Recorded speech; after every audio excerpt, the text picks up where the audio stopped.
It was supposed to be a celebration. Our anniversary. 5 years, a milestone, and I, like an idiot, actually believed him. We'd been together since college, two awkward kids who found comfort and maybe even love in each other. I loved him. Or, I thought I loved him. His name was Mark.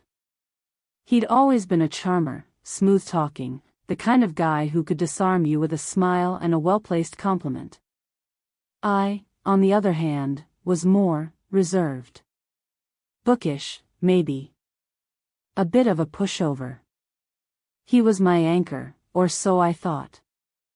The scent of lilies and freesia still clung to the air, a mocking perfume of the happiness I'd expected. I inhaled deeply, trying to push down the bile rising in my throat. The memory of that restaurant, that opulent, suffocating private room, was a fresh wound.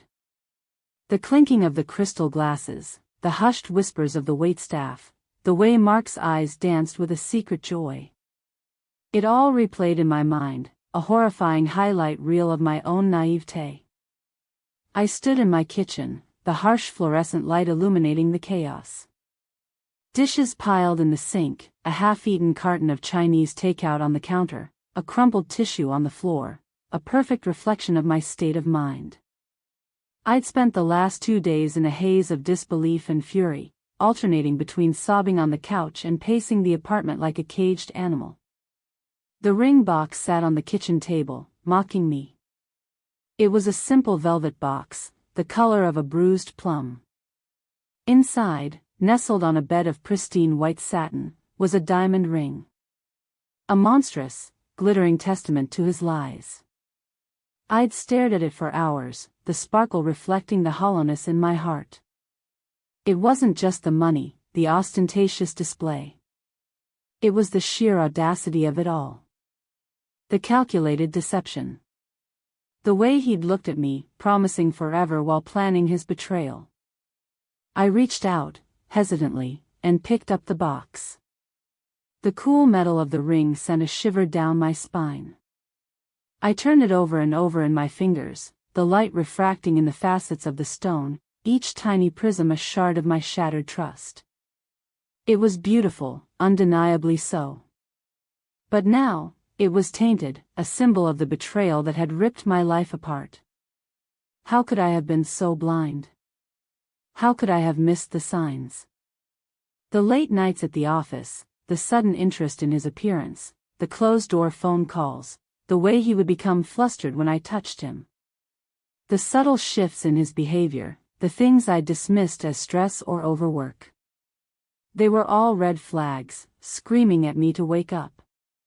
And I hadn't listened. I'd wanted to believe in the fairy tale. I'd wanted to believe in him. The truth, when it finally crashed down, had been brutal.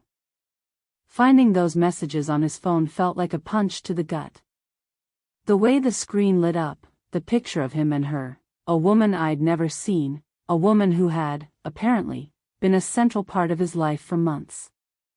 The flirty texts, the shared jokes, the whispered promises. The shopping list for the lingerie. That lingerie. My lingerie. A set I'd bought for myself, hoping to feel more confident and desired, and now associated only with that affair. The pain was a physical thing, a crushing weight in my chest. It was like the world had tilted on its axis, and I was struggling to stay upright. I was angry, so intensely angry that the feeling threatened to consume me. I wanted to scream, to destroy something. I wanted to hurt him, to make him feel even a fraction of the pain he'd inflicted on me.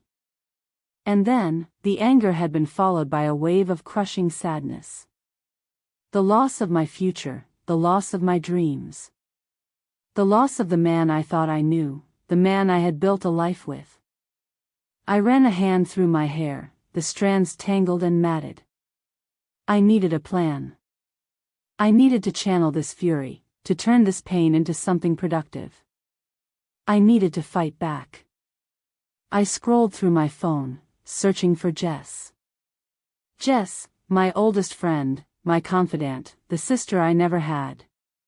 She was a force of nature, a whirlwind of energy and loyalty.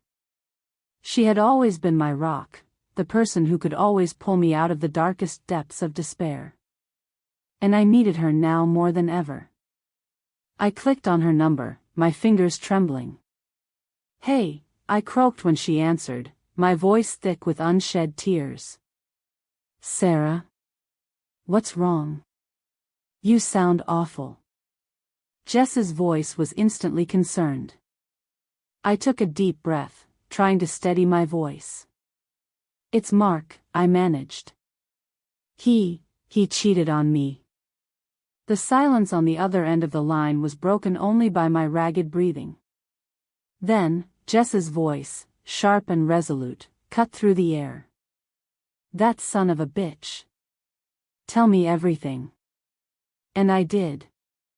I poured out the whole sordid story, from the beginning of the anniversary dinner, through the discovery of the affair, to the crushing weight of his betrayal. I told her about the ring, the lies, the devastation. I didn't spare any details, and she listened, her voice a steady, reassuring presence in the face of my emotional storm.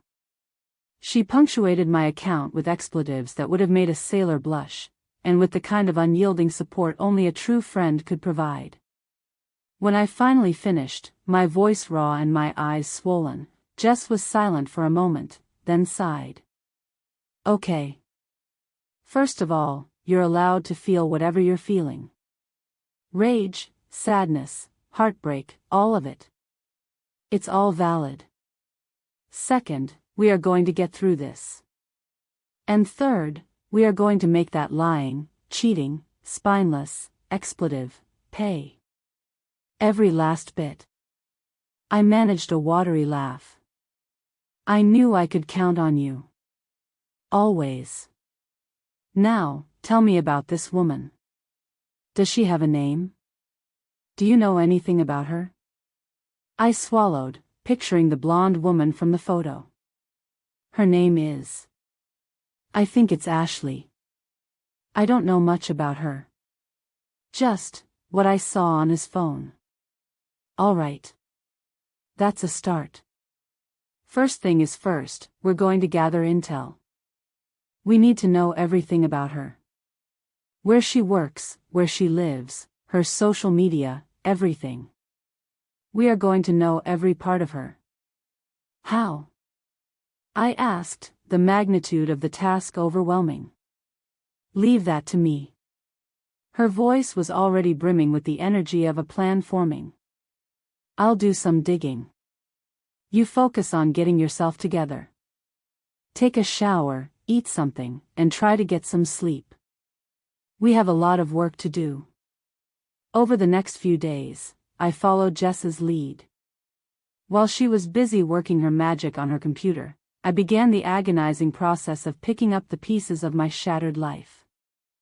I called my parents, a conversation that ended with my mother in tears and my father promising to personally inflict bodily harm on Mark if he ever saw him again. I broke the news to my friends, who rallied around me, offering comfort and support. I found myself going back to my own thoughts, wondering how it all went wrong, and where I went wrong. What did I miss? What did I not see? What was I lacking? I began to understand that it wasn't my fault. His actions were his actions, and there was nothing I could have done to change his choices. I had poured my heart into this relationship and he threw it away, with another woman, and for what? I tossed out all of the pictures of him. I boxed up the gifts, the old clothes, the remnants of our shared life.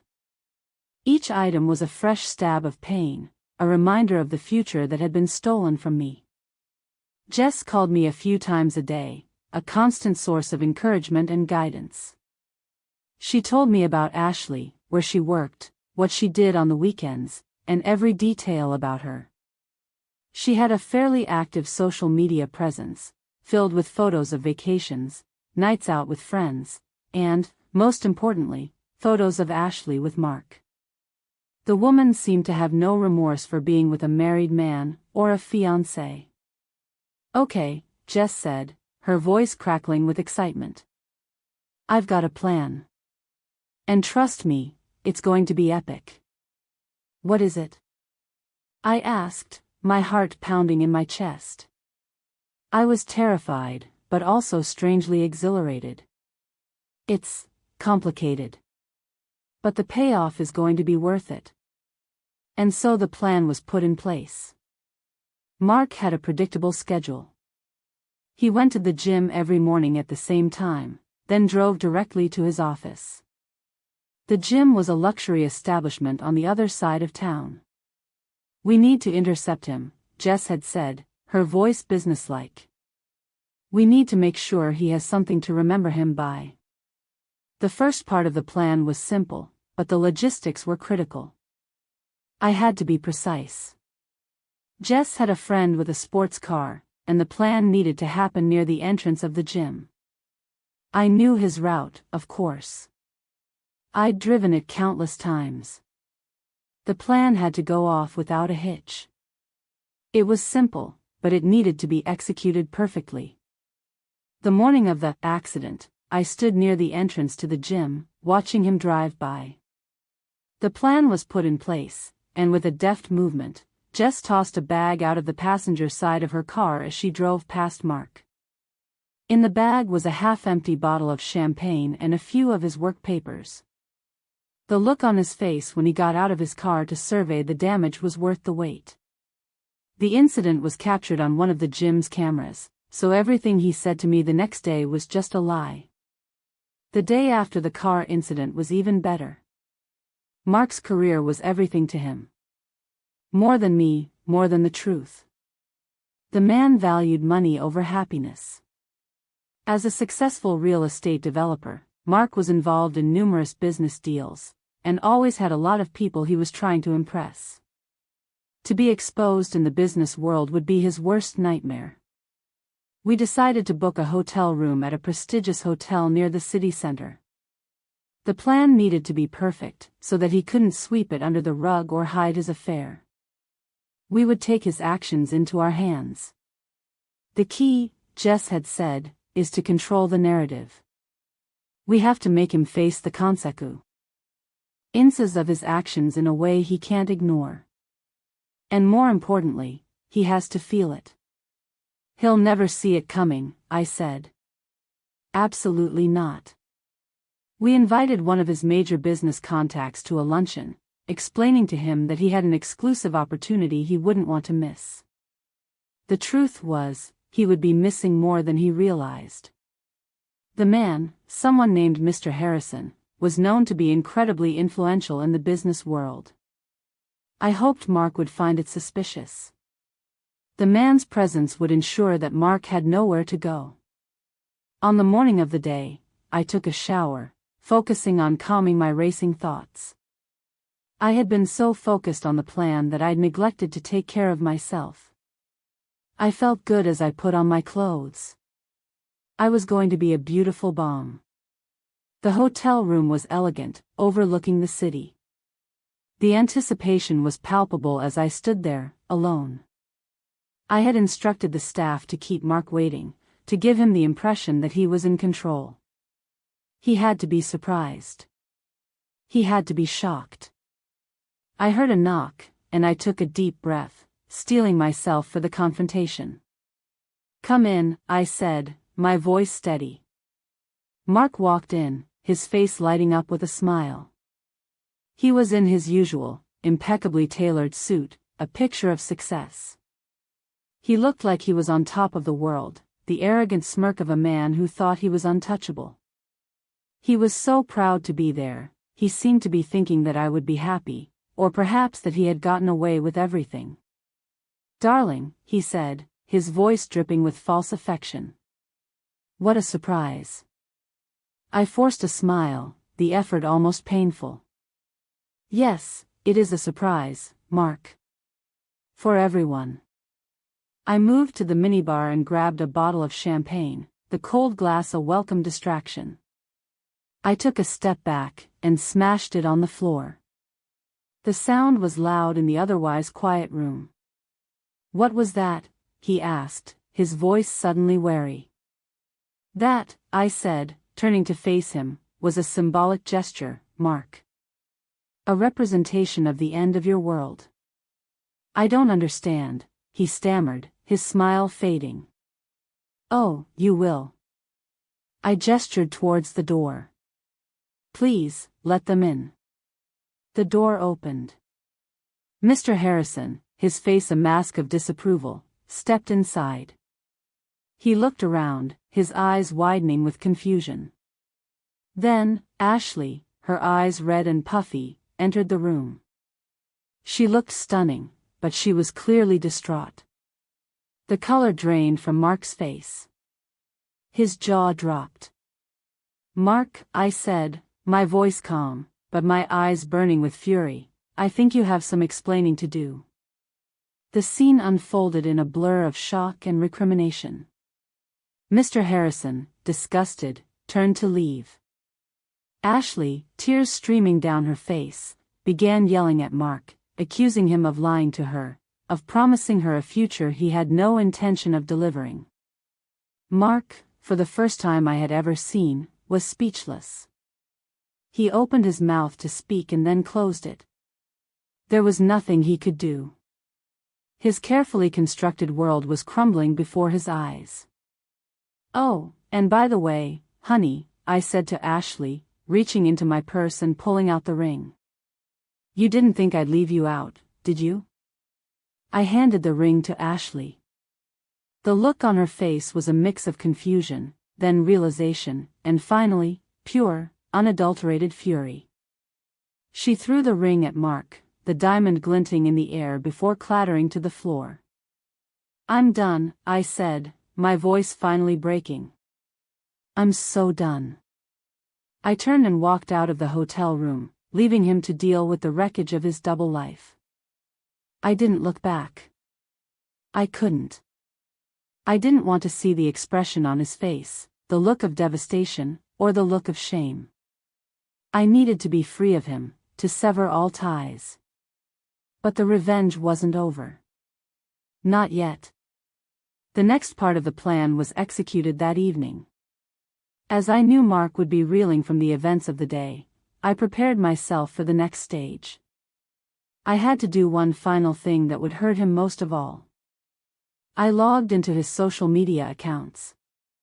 I knew all of the passwords, the security questions, everything.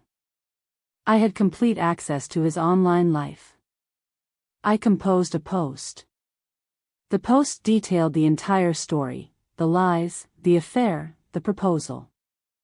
I included a photo of him from the restaurant, the picture of him smiling on the night he planned to propose. I included screenshots of his texts with Ashley, the flirty emojis, the promises of love. And finally, I uploaded the photo of Ashley wearing the lingerie, a final, damning piece of evidence. I didn't censor anything. I didn't hold back. I put it all out there, raw and unfiltered. Then, I tagged everyone. His family, his friends, his colleagues, and, of course, Ashley. I hit post, and then I waited. Within minutes, the post went viral. The comments section exploded. People were shocked, disgusted, and furious. Friends and family chimed in, offering condolences, sharing their own stories of betrayal. The post was shared thousands of times. His reputation was ruined. The next morning, my phone was buzzing incessantly. Hundreds of messages poured in. Most were supportive, filled with expressions of outrage and sympathy. Some came from strangers, offering their own stories of infidelity and offering their support. The internet had judged him. After a while, I transferred all of the accounts to Jess, and asked her to change everything. I wanted nothing to do with the accounts or anything related to Mark. I wanted to move on. The aftermath was both liberating and exhausting. The initial wave of anger began to subside, replaced by a weariness I hadn't expected. The pain of the betrayal was still there, a constant ache in my heart. Some days, I found myself missing him, the illusion of the man he had pretended to be. There were moments when I questioned my actions, when I wondered if I'd gone too far. But then I'd remember the pain he had inflicted on me, the lies he had told, the life he had stolen, and the anger would resurface, fueling my resolve. I had to move on. There were many nights, with Jess by my side, when I cried myself to sleep. Some of the nights, I couldn't sleep. I had nightmares of my own wedding, a dark, menacing thing that would haunt me for a while. I'd wake up in the morning, and think of nothing else. I was a mess for a while, a shadow of my former self. Slowly, I began to heal. I started therapy, talking through the trauma of the betrayal, learning to process my emotions. I reconnected with old friends, and I began to build a life for myself, separate from Mark. I had a full circle of friends and family, people I could count on no matter what. The ring, the dress, and the pictures were all I had for a long time. They were both a burden and a comfort, a reminder of the pain and a symbol of my triumph. They were a testament to what I had done. I got rid of all the things. The reminders. The pictures, the jewelry, the old clothes. I learned to forgive myself. I learned that it wasn't my fault that he was a cheater and a liar. I began to focus on my work, throwing myself into projects, achieving goals, and building my own sense of self-worth. I began to date again. It was slow and tentative at first. There were awkward dates, moments of self-doubt, and the lingering fear that I would get hurt again. But with each new experience, I gained more confidence, more resilience. Then, I met him. Someone amazing, someone who was kind, considerate, and loyal. He treated me with respect, he valued my opinions, and he made me feel safe. He was everything Mark wasn't. I was truly happy, and I couldn't believe that someone could love me the way that he did. My revenge wasn't just about hurting him. It was about reclaiming my power, refusing to be a victim, and finding happiness on my own terms. So, if you're in a similar situation, remember this: you deserve better. You deserve respect. You deserve to get even. Take the time that you need to, and don't forget about yourself. And to you, Mark, wherever you are, I hope you're enjoying the consequences.